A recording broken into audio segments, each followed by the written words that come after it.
Face à l'expert avec CGEM Oriental.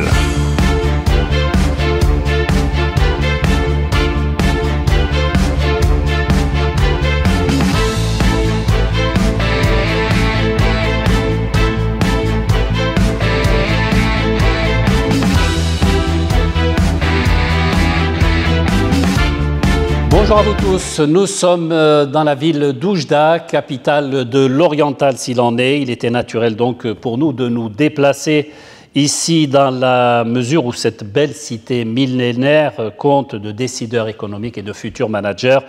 Et ce que compte aussi le Maroc et en Afrique qui se donne rendez-vous donc ici.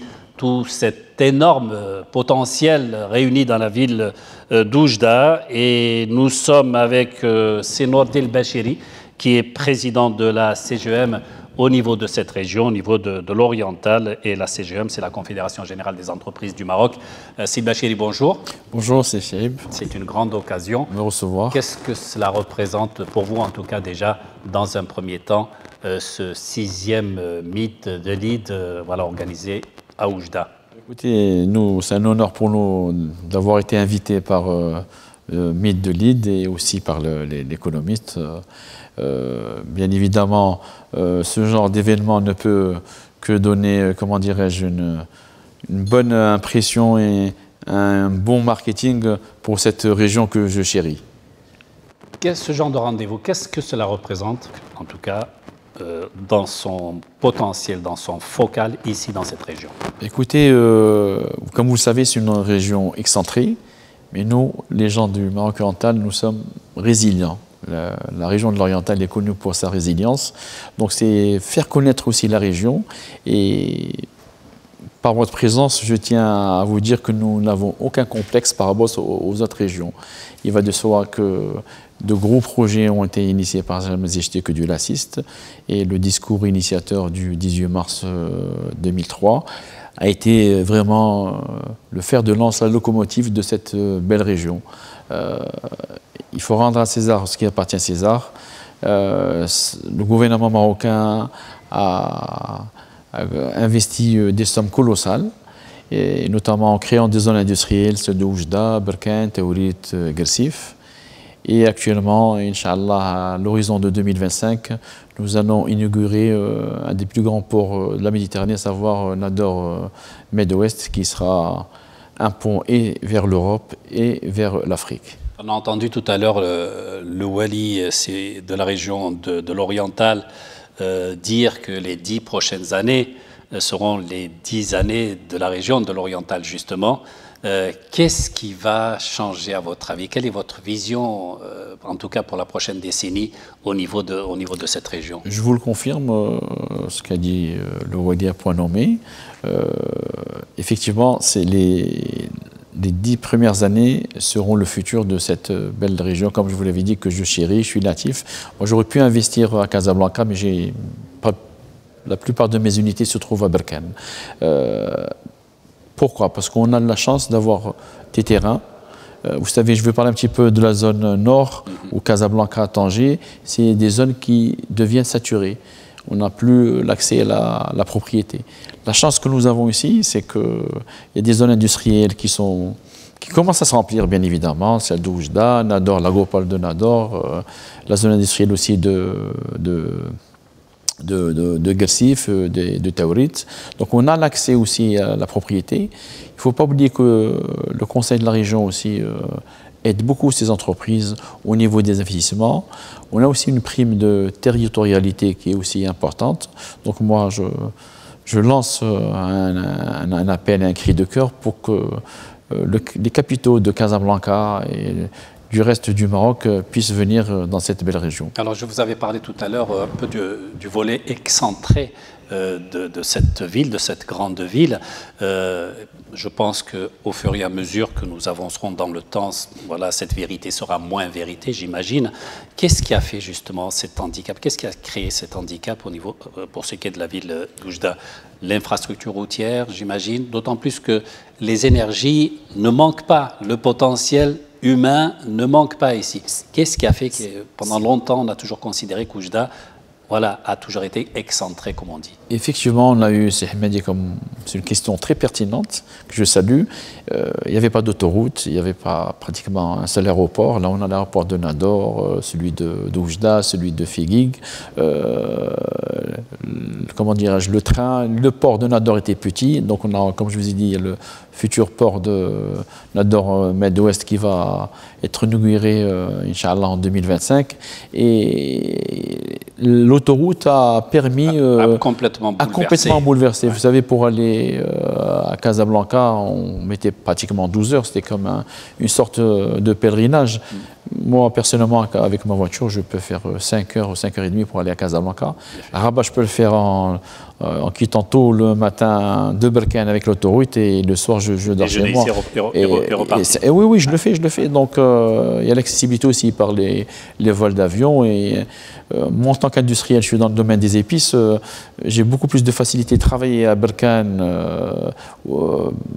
Pourquoi? Parce qu'on a accès aux autorités facilement. Vous savez, prendre un rendez-vous avec des autorités à Berkane ou à la Wilaya, il n'y a pas le même... c'est vraiment facile. Comment expliquer cet attachement viscéral du Oujdi à sa région, quel que soit son âge, quel que soit l'endroit où il se trouve? Bien sincèrement, comme je vous disais, c'est la fierté d'être de cette région du Maroc oriental. Vous savez que les Oujdis sont très fiers. Les Berkanais, tous les gens du Maroc oriental sont connus pour leur fierté. C'est pas une fierté mal placée, loin de là, hein, mais c'est l'amour qu'ils portent à leur Voilà, terre. c'est l'amour. On aime notre région. Comme je vous dis, moi, j'ai fait mes études à Casablanca, à l'étranger. J'aurais pu créer. Moi, j'ai repris un groupe familial assez important dans la région et j'aurais pu le déplacer à Casablanca ou à Tanger, mais j'ai préféré rester à Berkane parce que j'ai fait mes études à Berkane. Moi, j'ai eu un parcours un petit peu atypique. J'ai fait la mission française à Berkane, je suis allé à Oujda, j'ai fait le lycée Descartes à Casablanca, le lycée Lyoté, pardon, à Casablanca. Donc, ce qui fait, j'aurais pu rester à Casablanca. Et je me suis dit, bon, si des gens comme nous, j'aime pas le terme de, comment dirais-je, de chauvinisme, mais j'ai préféré rester dans ma région parce que je me suis dit quand même, ma région m'a donné et c'est un devoir de construire, de mettre ma pierre à l'édifice. Comment expliquer cette intelligence Oujdi, d'Oujda, parce qu'on la voit, on voit ce savoir-faire, pas uniquement ici, dans toutes les régions du monde, et effectivement, que ce soit au Maroc et à l'étranger, il y a cette empreinte. Le terme est très approprié, c'est Cheb. Je reviens toujours à la résilience. Quand on vit dans une région excentrée, on doit se débrouiller. On doit se débrouiller par n'importe quel moyen. Et c'est vraiment la spécificité des gens du Maroc oriental. Ils ont été toujours, je m'excuse du terme, débrouillards. Donc, il y a des gens qui ont créé des très belles unités. On a de très, très grosses entreprises ici. Donc, comme je vous disais, on est fiers de ces entreprises qui rayonnent maintenant en Afrique et un peu partout dans le monde. Mon cas, Berkane, moi, je suis à la tête de la plus grosse unité de transformation d'épices au Maroc. Et pourtant, Berkane, c'est une petite ville. Hein, et je suis fier de cette, de ma région, de ma ville et de cette structure que c'est ce qui explique que mon père m'a laissé. Tout à l'heure du Wali, quand il a dit, quand on entre pour la première fois au Oujda, on pleure, et quand on la quitte, on pleure également. Tout à fait. Écoutez, moi je vais parler de ma fille, j'ai une fille unique, elle est à Paris, et je lui dis alors ma fille, tu vas rester en France? Ou elle me dit non papa, moi je vais rester à Berkane, je vais reprendre l'activité familiale. Donc on est fiers, et elle peut rester à Paris ou aller vivre à Casablanca. Donc on a cette sensibilité, cette fibre de la région, et j'en suis fier.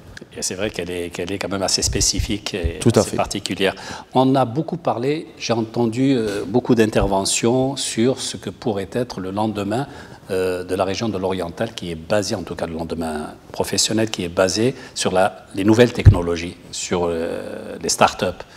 Est-ce que vous voyez effectivement la ville se spécialiser, la région en tout cas se spécialiser dans ce domaine? On le voit, comme disait tout à l'heure M. Louali, il a bien souligné, c'est que on paye la même énergie à Casa ou à Tanger ou à Oujda. On a l'accès plus facilement au foncier, et on voit actuellement de très grosses sociétés qui sont dans l'IT, qui sont en train de s'installer, des groupes français. Et vous savez je vais rebondir sur l'université. Je vais vous surprendre sur un chiffre.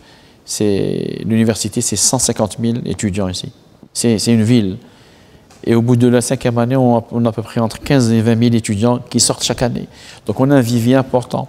Et c'est la région aussi, j'imagine, ça a été dit, je crois, tout à l'heure, qui fournit le plus de bacheliers. Bien sûr, le plus grand nombre. Le plus grand nombre de bacheliers.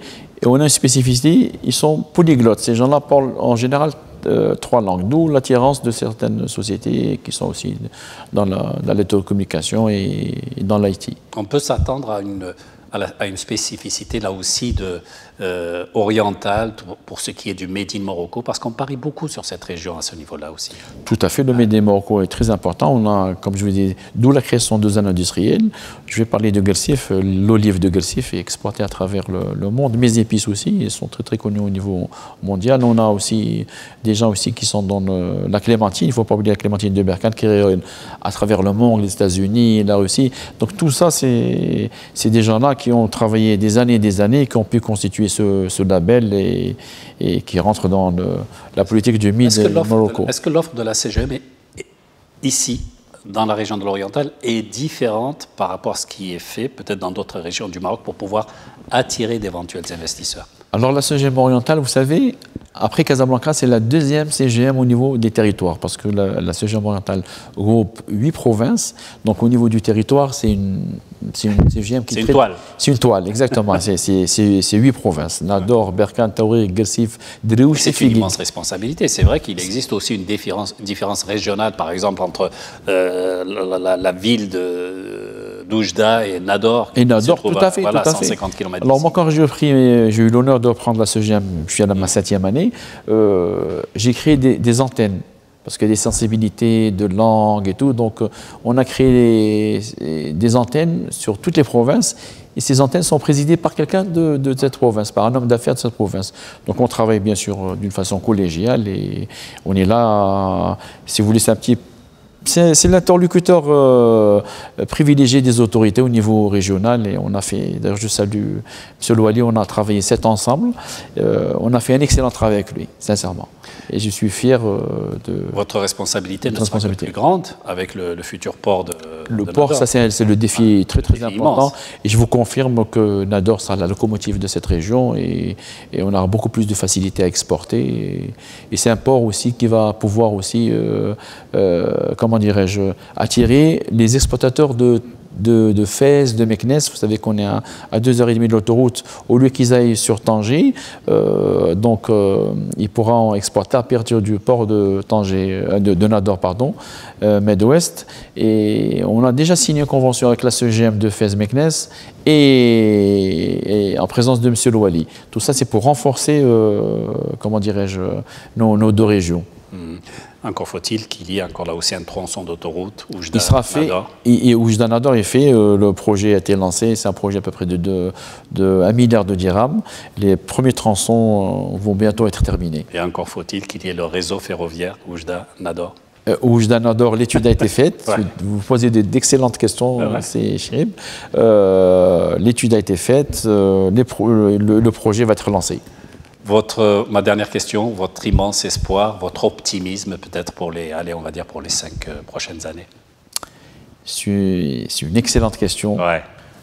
Je vais parler un petit peu de nos voisins algériens. Ouais. Vous savez qu'Oujda est pratiquement le centre au niveau géographique de l'UMA. Et notre souhait, c'est que nos voisins reviennent à la raison, et on a vraiment une belle histoire à construire ensemble. Voilà, Nourdine Bachiri, merci beaucoup à Oustad de nous avoir accordé un peu de votre temps. Je rappelle que vous êtes président de la CGM, la Confédération Générale des Entreprises du Maroc, au niveau de la région de l'Oriental. Encore une fois, merci beaucoup et merci à vous de nous avoir suivis. C'est moi.